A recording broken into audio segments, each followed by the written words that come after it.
살아있음의 증거입니다. 살아있음의 증거. 질문으로 하나 시작을 할 텐데요. 이 말을 잘 듣고 이 말이 나온 배경을 맞추면 되겠습니다. 살아있네. 어디서 나왔을까요? 어디서 나왔을까요? 역시 우리가 기도와 성경 묵상에 집중하다 보니까 이런 거 안 보죠. 네, 영화에 나온 겁니다. 영화 한 대사였죠. 제목이 뭐죠? 저도 기억이 안 나는데 살아있네. 이렇게 살아있네 하면 어떻게 되는 거예요? 살아있네. 살아있네. 젊다, 젊다. 예. 잘생겼다는 뜻이겠죠. 잘생겼다는 뜻이겠죠. 근데 모르겠습니다. 아무튼 살아있네. 여러분 정말 살아계십니까? 살아있다라는 말은요, 내가 어떠한 상황과 환경을 마주하느냐에 따라 내가 살아있느냐 아니면 잠들어 있느냐로 보게 됩니다. 오늘 말씀을 짧게 한번 살펴볼 텐데요. 내가 살아있음의 증거는 무엇인가? 내가 살아있다. 지난 주간 나는 살아냈다. 어떻게 확인할 수 있느냐? 첫째는요, 할 일이 있느냐입니다. 여러분 할 일이 있으십니까? 일이 있는 사람이 살아있는 사람이에요. 내가 공부를 하든지 취직을 준비하든지 회사에 있든지 아니면 학원을 다니든지 무언가를 해야 합니다. 하고 있는 사람이 살아있음을 느껴요. 그런데 그 일 중에서요, 뭐 롤이라든지 PC방에 가서 한다든지 이런 것들은, 그리고 유튜브, 인스타 이런 거 보는 거, 청년 교구 유튜브 말고 다른 유튜브를 보는 건 여러분 일이 아니에요. 그냥 시간을 허비하는 겁니다. 할 일이 있어도 살아있음을 느끼지 못하는 거예요. 그걸 하면서도 내가 살아있는지 잠들어 있는지를 확인할 길이 없습니다. 오늘 내가 할 일이 생겼는데 두려움 가운데 있는 사람이 등장합니다. 바로 여호수아입니다. 여러분 위대한 지도자 모세의 뒤를 이어서요, 부름을 받은 사람이 여호수아입니다. 모세 뒤에 네가 이스라엘 백성들을 이끌어라 라는 사명을 받았을 때요, 이 여호수아의 기분은 어땠을까요? 그냥 이렇게 읽을 때는 여러분 감흥이 없습니다. 모세 다음에 여호수아, 그럼 뭐 그렇게 가는 거지. 그냥 뭐 주어진 대로 하면 되지 않을까라고 생각할 수가 있습니다. 그래서 제가 예화를 하나 들도록 하겠습니다. 비교할 수도 없고 이런 일이 일어나지도 않겠지만, 이찬수 목사님이 은퇴하시면서 저를 불렀어요. 교회를 맡긴다. 와, 여러분, 내가 드디어 이렇게 될까요? 아니요, 도망가겠죠. 너무 부담스러워요. 너무 부담스러워요. 있을 수도 없는 일이죠. 너무 부담스러워요. 그런데 여러분, 위대한 지도자 모세입니다. 모세는 하나님과 마주했어요. 하나님의 음성을 들었고 하나님이 인도하시는 걸 다 경험했습니다. 그 모세 다음에 부름을 받은 여호수아예요. 얼마나 부담스러울까요? 그 이 부르심을 받은 그가 경험하는 게 있는데요. 오늘 본문 6절입니다. 오늘 본문 6절 말씀을 같이 읽습니다. 시작. 너희는 강하고 담대하라. 두려워하지 말라. 그들 앞에서 떨지 말라. 이는 내 하나님 여호와 그가 너와 함께 가시며 결코 너를 떠나지 아니하시며 버리지 아니하실 것임이라 하고. 내가 사명을 받았을 때요, 내가 살아있음을 느꼈을 때 뭘 확인할까요? 살아계신 하나님을 확인합니다. 내가 살아있을 때요, 나만 살아있는 게 아닙니다. 내가 살아서 부딪히고 일들을 사명을 받을 때 살아계신 하나님을 그때서야 경험하게 됩니다. 여러분 살아계신 하나님을 믿으십니까? 그 하나님은 어떠한 분이실까요?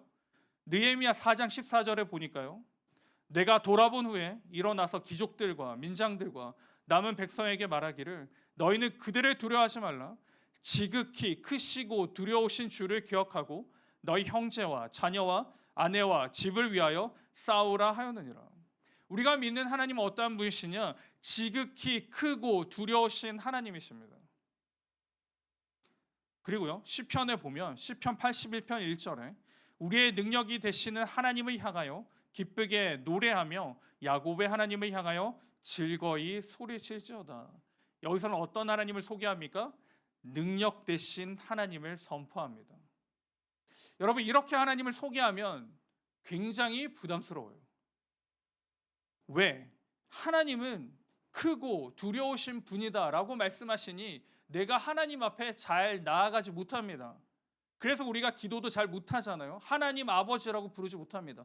두려우니까요. 내가 잘못한 것들이 너무 많으니까 하나님 앞에 나아가기를 부담스럽습니다. 그래서 그 하나님이 나와 멀어지기 시작합니다. 크고 위대하신 분이신가요? 그리고 능력이 있으시지만 나는 죄가 있어서 못 나가는 겁니다. 그래서 하나님을 이렇게만 이해하면요, 두렵고 떨립니다. 그리고 무섭습니다. 그래서 구약 성경을 읽지 않는 많은 청년들도 있습니다. 왜 하나님이 계속 진노하시지? 왜 계속 벌을 내리시지? 하나님은 화가 많으신가? 근데 하나님 화가 많으실까요? 아닙니다. 하나님이 어떠한 분이시냐? 하나님이 여기서 멈추지 않으시고요. 다시 한 번 더 하나님이 어떠한 분이신지를 우리에게 말씀해 주시는데, 요한일서 4장 8절 9절입니다. 같이 한번 읽겠습니다. 시작. 사랑하지 아니하는 자는 하나님을 알지 못하나니 이는 하나님은 사랑이심이라. 하나님의 사랑이 우리에게 이렇게 나타난 바 되었으니 하나님이 자기의 독생자를 세상에 보내심은 그로 말미암아 우리를 살리려 하심이라. 아멘. 오늘 여호수아가 두려움 가운데 있습니다. 사명을 받았어요. 살아있음을 느꼈습니다. 그런데 문제는요, 그 사명이 너무 두렵고 힘듭니다. 이 두렵고 힘든 가운데 그가 무엇을 발견한다라고 말씀드렸습니까? 살아계신 하나님을 경험합니다. 근데 그 살아계신 하나님이요, 크고 두려운 존재이고 능력의 하나님이십니다. 근데 거기서 멈추지 않고 하나님은 사랑의 하나님임을 분명히 말씀해 줍니다. 그러니 하나님이 우리가 함께 하시는 이유가 무엇이라고 기록합니까? 하나님이 여러분을 기다리고 계시는 이유가 무엇이라고 성경은 말씀합니까? 살리려 하심이라.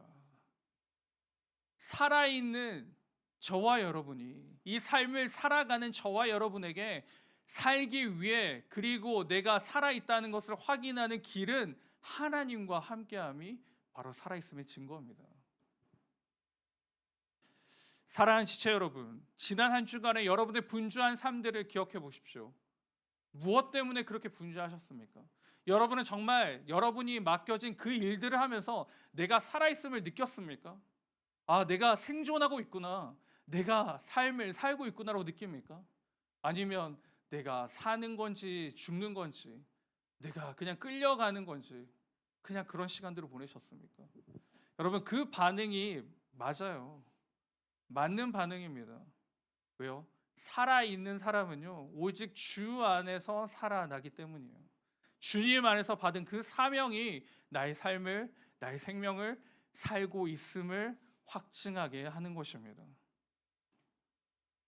사랑하는 여러분, 여러분의 할 일이 무엇입니까? 공부도 해야 되고 일도 해야 되고 또 목표도 이루어야 됩니다. 그런데 그건요, 여러분이 하는 게 아니에요. 세상이 여러분을 이끌어가는 거예요. 내가 해야 할 일은 하나님의 사명을 발견하는 겁니다. 그리고 그 사명 앞에서 그 사명을 붙들고 살아낼 때, 아, 내가 정말 이 땅에서 살고 있구나. 그리고 이 사명대로 살아낼 때 살아계신 하나님이 나와 함께하고 있구나. 그걸 발견할 수 있는 것입니다. 사랑하는 여러분, 여러분의 사명이 무엇입니까? 이 땅의 청년으로 사는데 그냥 청년이 아니에요. 해야 할 일이 많은 청년이 아닙니다. 하나님의 사랑을 입은 자의 청년의 삶을 사는 겁니다. 그러니 하나님의 사랑을 입은 여러분은요, 어떻게 살아낼까요? 괴롭고 두렵고 힘들게 사는 게 아닙니다. 강하고 담대하라. 그 사랑을 입은 여러분은요, 강하고 담대하게 살아내는 것이 바로 사명입니다. 여러분, 이 사명대로 살아갈 때 살아계신 하나님을 경험한 줄 믿습니다. 살아계신 하나님이 함께 하실 줄 믿습니다. 이 믿음 붙잡고 이번 한 주가도 살아내시기를 주님의 이름으로 축원드립니다. 두 번째는요, 행동이 있어야 됩니다. 행동이 있어야 돼요. 사명을 받았습니다. 그러면 어떻게 해야 될까요? 행동으로 나타내야 됩니다. 마음대로 움직일 수 있는 게 살아있는 겁니다. 내 팔과 다리와 내 생각과 내 입과 내 눈과 모든 것들을 내 뜻대로 할 수 있을 때 살아있다라고 하죠. 내가 발은 움직이고 싶은데 발을 움직이지 못하면 여러분 문제가 있는 겁니다. 살아 있다는 건요 행동이 있어져야 돼요. 행동이 있어야 됩니다. 세상에 대하는 자세가 이렇습니다. 내가 생각할 때 이렇게 하면 이렇게 되어야 되죠. 그렇게 이어져야 됩니다. 그때 나는 살아있음을 느낍니다. 그런데 그게 잘 되지 않습니다. 내가 할 수 없는 것만 보이고요. 안 해도 되는 조건만 보입니다. 내가 살아있다는 것은 부딪히는 거예요. 성장이 있어야 돼요. 행동이 있어야 됩니다. 그래야지 살아있음이죠. 여호와께서 여호수아에게 하신 말씀이 있는데요. 8절 말씀해 보시면 이렇게 나옵니다. 언제 하느냐? 7절 하반절인데요. 여호와께서 그들의 조상에게 주리라고 맹세하신 땅에 들어가서입니다. 땅에 들어가서. 어떻게 하나님의 역사와 능력과 은혜를 체험하느냐? 들어가야 돼요. 아무리 하나님 말씀을 듣고 내가 널 사랑하고 내가 너를 지키고 내가 너를 위해 승리하고 싸울 것이다 라고 말씀을 들어도 내가 행동하지 않으면요 그 하나님을 경험할 수가 없습니다. 땅에 들어가서 정복하는 겁니다. 땅에 들어가야지 정복이 나타나고 하나님의 약속이 성취가 되는 것입니다. 하나님의 역사와 능력과 그 은혜는요 특별한 상황 아니고서는 그냥 이루어지지 않습니다. 행동으로 나타날 때 이루어집니다. 예레미야 33장 3절인데요. 너는 내게 부르짖으라 내가 응답하겠고 네가 알지 못하는 크고 은밀한 일을 내게 보이리라. 은밀한 일이 나타나는 게 그리고 응답을 받는 게 뭐가 있어야 됩니까? 선행되어야 할 것이 부르짖는 거예요. 기도가 있어야지 응답이 일어납니다. 기도가 있어야지 역사가 나타납니다. 사랑하는 여러분, 꼭 기억하시기 바랍니다. 내가 살아있다는 것은요, 행동함이 있는 겁니다. 행함이 있어야 됩니다. 그때 살아계신 하나님의 역사를 경험합니다. 그러면 행동을 어떻게 할까요? 물론 이 예배의 자리에 나오는 것도 굉장히 중요한 행동이죠. 믿음의 행동입니다. 그런데 우리가 주중에 살아갈 때의 행동들이 필요합니다. 이제 방학이 끝이 났고 이제 개강을 합니다. 그러면 우리의 행동도 달라져야 합니다. 최선을 다해서 말씀을 붙들고요. 큐티를 시작해야 돼요. 그리고 하나님 말씀에 집중하는 행동을 해야 합니다. 그 일들을 해나갈 때 우리의 한 주간의 삶은요. 완전히 변화될 줄 믿습니다. 야고보서 2장 17절인데 우리 같이 한번 읽겠습니다. 시작. 이와 같이 행함이 없는 믿음은 그 자체가 죽은 것이라. 행동하시기 바랍니다. 행동하시기 바랍니다. 이제 조금 있으면 리더 서임식을 할 텐데 새로운 리더들이 세워집니다. 이 리더들이 두려움 가운데 있습니다. 그리고 그 떨림 가운데 있죠. 여러분도 마찬가지입니다. 이제 2학기를 지나가고요. 이제 연말이 다가올수록 두렵고 떨립니다. 수능을 준비하는 우리 지체들도 두렵고 떨리고 여러 가지 시험과 취업을 준비하는 지체들도 두렵고 떨립니다.